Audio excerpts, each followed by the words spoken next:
On retrouve Carotte. Ah, regardez. Ah, ah, ok. Ah, le G-Masque qu'on a reçu encore cette semaine, ça va pas. Par contre, les gants sont géniaux.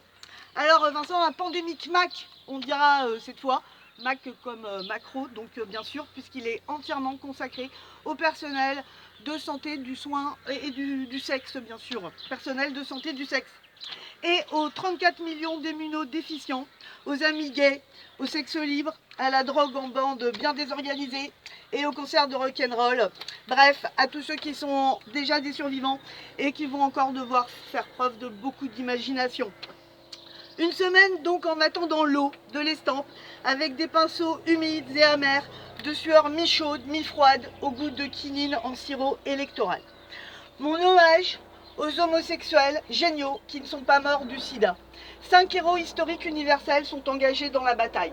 Le sujet, c'est donc une bataille navale, un jeu de toucher-couler. J'ai choisi celle de Syracuse, quand Archimède, en 212 avant Jésus-Christ, un lundi de Pâques justement, a embrasé à distance la flotte romaine à l'aide de miroirs ardents. On peut bien sûr se demander quel est le progrès aujourd'hui. L'archimètre, assassiné par un vulgaire légionnaire romain qui voulait déranger ses cercles. Embarqué dans la galère donc de l'Immune Pride, Saint Sébastien, ici, fidèle au culte, fut tué 2 fois. Donc la première, il fut transformé en hérisson, et puis la deuxième, il fut battu à mort à coups de verge. Ensuite, on a Oscar Wilde, l'esthéticienne caustique de la littérature, qui est morte d'une méningite foudroyante. C'est vrai qu'on a tendance à vite oublier tous ces petits virus encore vivants. Alan Turing, ici, là-bas, le pauvre, la Blanche-Neige de l'informatique, suicidé en mangeant une pomme aromatisée au cyanure, le connaisseur. Et enfin, tout devant, Harvey Milk, le leader politique de la cause homo, assassiné par un superviseur jaloux dont il avait pris la place. Ah, mais qu'est-ce que j'entends? Oh mon Dieu, un Telex. Donc mes Telex, je les prends tous en Gianissimo. Bon faut que j'enlève mes gants du coup. Alors, donc c'est toujours l'agence Saint-Pierre qui est en intérim, vous le savez, puisque Saint-Pierre est malade.